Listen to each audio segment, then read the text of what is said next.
Sanlibutan ito magwawakas.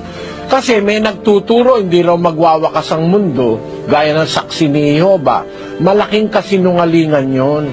Magwawakas talaga, may itinakdang wakas ang Diyos para sa lupa.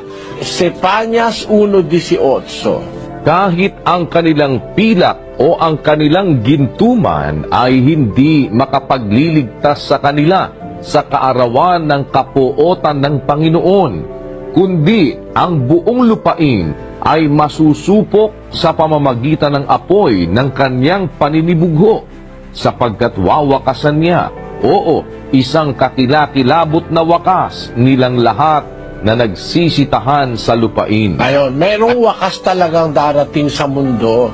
Kung kailan pati ang mundo mawawala, itong earth, papalitan ito ng isang bagong mundo, papalitan ito ng Diyos. 21:1 ng Apokalipsis.